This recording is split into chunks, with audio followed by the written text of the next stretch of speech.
আসসালামু আলাইকুম। আশা করি আপনারা সকলে ভালো আছেন।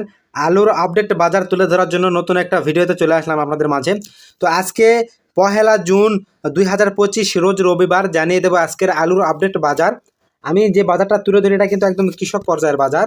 তো কোল্ড স্টোরেজ পর্যায়ে কী বাজার চলতেছে, পাশাপাশি কৃষকদের ঘরে যে আলুগুলো সংরক্ষিত রয়েছে সেইগুলার কি বর্তমানে আলুর বাজার, সব কিছুই কিন্তু পেয়ে যাবেন আজকের ভিডিওতে। অবশ্যই ভিডিওটি শেষ পর্যন্ত দেখবেন। তো আমার ইউটিউব থেকে যারা ভিডিওটি দেখতেছেন অবশ্যই চ্যানেলটি সাবস্ক্রাইব করবেন এবং ফেসবুক থেকে যারা দেখতেছেন অবশ্যই পেজটি ফলো দিবেন। সকলেই আমার সঙ্গেই থাকবেন। তো আজকের আলুর আপডেট বাজার হচ্ছে জয়পুরহাট সদর উপজেলায় সাদা ডায়মন্ড কৃষকদের ঘর থেকে বেচা কিনা হচ্ছে 410 থেকে 420 টাকা এবং লাল স্টিক 390 টাকা সর্বোচ্চ প্রতি মন, এবং দেশি পাকড়ি আলু কিন্তু 350 থেকে 380 টাকা এবং 400 টাকাও চলতেছে। 3 মিল সাইজ আলু এবং ফাটা পাকড়ি বড় যেই আলুটা এটা কিন্তু 420 টাকা থেকে 450 টাকা বর্তমানে বাজার চলতেছে। আমরা কিন্তু জানি অনেক কয়েকটা কোল্ড স্টোরেজ কিন্তু বর্তমানে খুলেছে এবং সেখান থেকে কিন্তু আলু বর্তমানে বের হচ্ছে। তো কোল্ড স্টোরেজের আলুর বাজার কিন্তু একটু কমে গেছে। কোল্ড স্টোরেজ যখন প্রথম অবস্থায় খুলেছিল তখন কিন্তু বাজার একটু বেশি ছিল, তো এখন কিন্তু কিছুটা বাজার কমে গেছে। এটার কারণ হচ্ছে বর্তমানে কিন্তু আলুর খাওয়ার চাহিদাটা একটু কম, কারণ বিভিন্ন ধরনের শাকসবজি কিন্তু এখন উৎপাদন হচ্ছে এবং সেগুলোর দাম কিন্তু এখন অনেকটাই কম, যে কারণে কিন্তু আলুর প্রতি চাহিদা কমে গেছে। আর বর্তমানে কিন্তু বাইরের আলুটা আড়তে চলতেছে, যে কারণে কিন্তু কোল্ড স্টোরেজের আলুর দামও কিন্তু একটু কম। তো জানিয়ে দেবো আজকে কোল্ড স্টোরেজ পর্যায়ে কত টাকা আলু বর্তমানে বিক্রি হচ্ছে।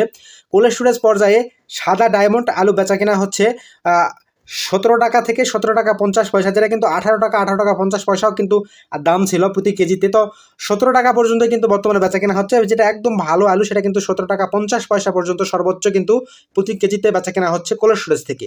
আর লাল স্টিক আলু 16 টাকা থেকে শুরু করে 16 টাকা 50 পয়সা, অর্থাৎ 16 টাকা পর্যন্ত কিন্তু বেচা কেনা হচ্ছে, যেটা একদম ভালো সাইজের আলু বা ভালো কোয়ালিটির আলু সেটা কিন্তু 16 টাকা 50 পয়সা প্রতি কেজিতে বেচা কেনা হচ্ছে, যেটা কিন্তু 17 টাকা থেকে 17 টাকা 50 পয়সা কিন্তু লাল স্টিক জাতের আলু কিন্তু দাম ছিল। তো 58 টাকা কিন্তু প্রতি কেজিতে কিন্তু কমে গেছে কোল্ড স্টোরেজের আলু। আর বর্তমানে কোল্ড স্টোরেজ থেকে যারা আলু বিক্রি করতেছে তাদের কিন্তু 8 থেকে 10 টাকা সর্বনিম্ন এটা কিন্তু লোকসান হচ্ছে। কৃষকেরা কিন্তু লোকসান করে হলেও বর্তমানে কিন্তু কোল্ড স্টোরেজ থেকে আলু বের করতেছে, কারণ তাদের টাকা পয়সার প্রয়োজন, যে কারণে কিন্তু বাধ্য হয়ে লস দিয়ে কিন্তু বর্তমানে কোল্ড স্টোরেজ থেকে তারা আলু বের করতেছে এবং তাদের চাহিদাটা কিন্তু মেটাচ্ছে। তো তারা কিন্তু নিরুপায় হয়ে বর্তমানে আলুগুলো বিক্রি করতেছে। আর যারা ব্যবসায়ীরা রয়েছে তারা কিন্তু বর্তমানে আলু বিক্রি করে নাই, কারণ ব্যবসায়ীরা শেষ পর্যন্ত হয়তো দেখবে তারপরে কিন্তু আলু বিক্রি করবে, কারণ এখন 8 থেকে 10 টাকা কেজিতে লস করে কিন্তু আলু তারা বিক্রি করবে না। তো এই হচ্ছে বর্তমানে আজকের আলুর আপডেট বাজার। কৃষক পর্যায়ে কত টাকা বেচা কেনা হচ্ছে সেটা কিন্তু জানিয়ে দিলাম, পাশাপাশি কোল্ড স্টোরেজ পর্যায়ে কত টাকা বিক্রি হচ্ছে সেটাও জানিয়ে দিলাম, এবং কোল্ড স্টোরেজ থেকে কত টাকা প্রতি কেজিতে লস করতেছে সেটাও কিন্তু জানিয়ে দিলাম।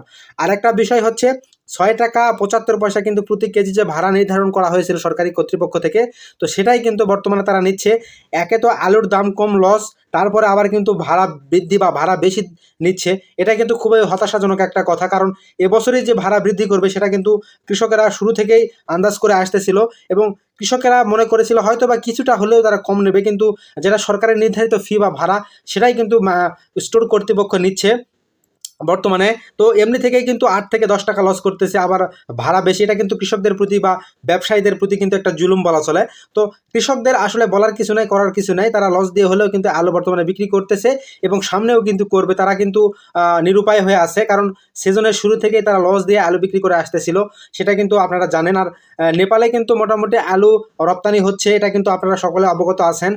নেপালে কিন্তু মোটামুটি ভালো পরিমাণে বা ভালো পরিমাণে কিন্তু আলু রপ্তানি হচ্ছে। তো এটা কিন্তু আরও 2 থেকে 3 মাস যদি চলমান থাকে তাহলে কিন্তু দেশের আলুর যে চিত্র বর্তমানে দেখা যাচ্ছে, অতিরিক্ত আলুটা কিন্তু নেপালে চলে গেলে মোটামুটি একটা দাম বৃদ্ধি পাওয়ার সম্ভাবনা রয়েছে। আর অনেকেই কিন্তু কমেন্ট করে জানতে চান যে ভাই আলুর দাম আদৌ বৃদ্ধি পাবে কিনা। তো ভাই কুরবানির ঈদের আগে হয়তো বা আলুর দাম বৃদ্ধি পাবে না, তবে কুরবানির ঈদের পরে বাসাবাড়ির যেগুলো আলু রয়েছে সেগুলো শেষ হলে তারপরে হয়তো বা কিছুটা দাম বৃদ্ধি পাবে বলে আমরা আশা করতেছি। তো সকলে ভালো থাকবেন, ভিডিওটি ভালো লাগলে অবশ্যই চ্যানেলটি সাবস্ক্রাইব করবেন, পেজটি ফলো দিবেন। তো সকলকে ধন্যবাদ, আসসালামু আলাইকুম।